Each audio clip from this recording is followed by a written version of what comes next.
Ah, your diploma from the University of Hicksville School of Apothecary Sciences and other good guesses.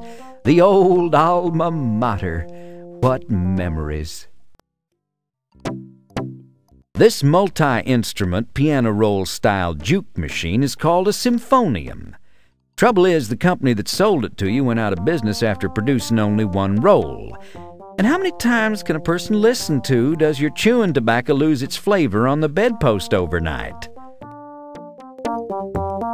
You thought an iced cream stand would attract customers. Mostly it attracts cockroaches, especially now that the iced cream deliveries have stopped.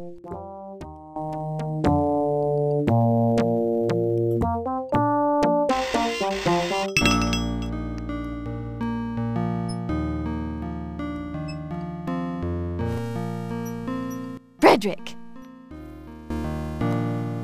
Why, Miss Prim, you sure are looking purty today.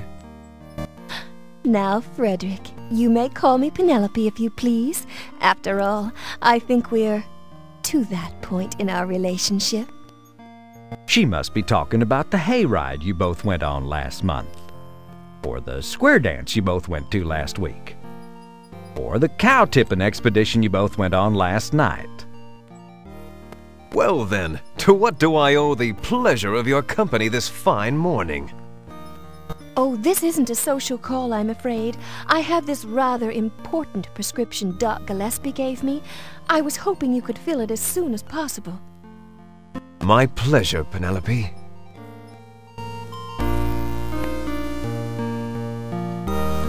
I sure have been having a swell time with you these past few weeks, Penelope.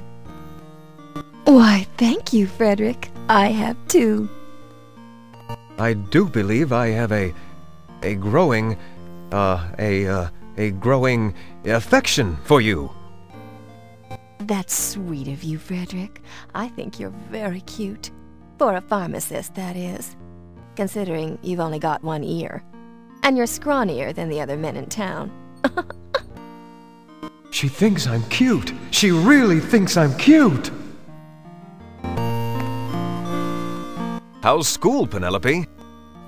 Oh, how I love filling those impressionable young minds with knowledge, their eager faces turned upward in the quest to learn. It's so satisfying.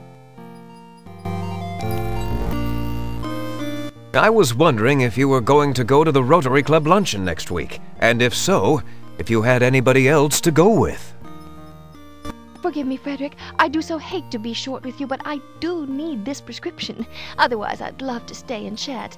Please don't think me impertinent. Oh, not at all. It's my fault for prattling on so. I'll get right to it.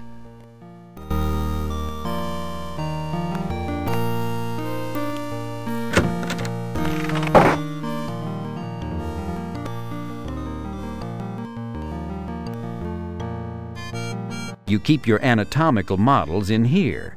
But don't worry, you're not the only one in town with a few skeletons in your closet. It's a picture of some nearby big rock. Or reference bookshelf, complete with such top 10 medical reading as everything you always wanted to know about pustules but were too revolted to ask, Typhlime book of blackhead removal, boil lancing, and facial renovation, The Dermatologist Who Came In From the Cold Sore, the 1882 edition of What Color Is Your Parasite, the 1-minute mandibula, a globe, and some souvenirs of your first customers. It's your hand-hooked rug. One of Madam's hookers handed it to you. You peek underneath the rug, but other than a trapdoor, you see nothing at all. You wisely decide to avoid investigating it until another day. Wait a minute, a trapdoor? Oh, that's just the way the floorboards are laid. Never mind, there's no trapdoor there.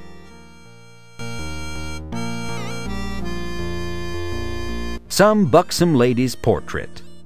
Notice how the painting seems to follow you around the room. And I don't mean her eyes. Why, it's your old roll-top desk. What happened to that roll you recently left on top of it? You must have eaten it. It's a lamp, and a bodaciously ugly one at that. That's your laboratory, where you concoct and bottle your formulas.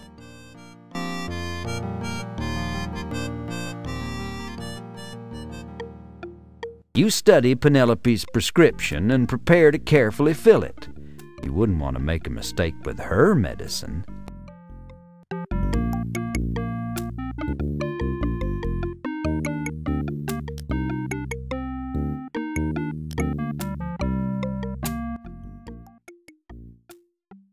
Why, the poor dear!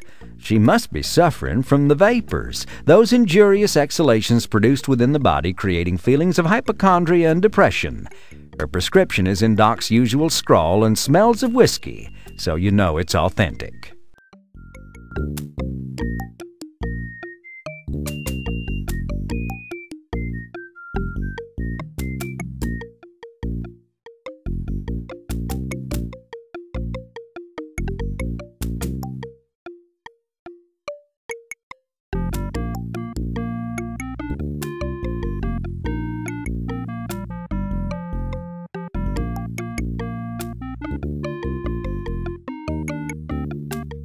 You carefully label the container, Miss Penelope Prim, for internal use only.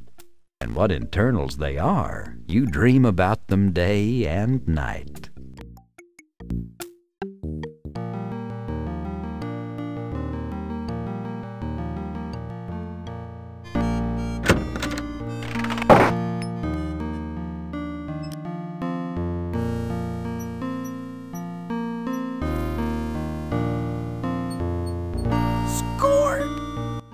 Thank you, Frederick. This looks perfect. You are a scholar and a gentleman.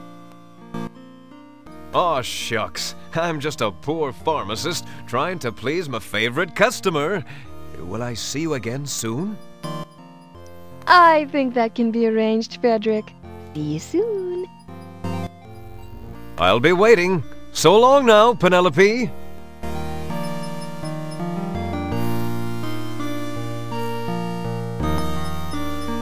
Unfortunately, you were so taken with Penelope's angelic presence that you forgot to charge her the 19 cents she owed you.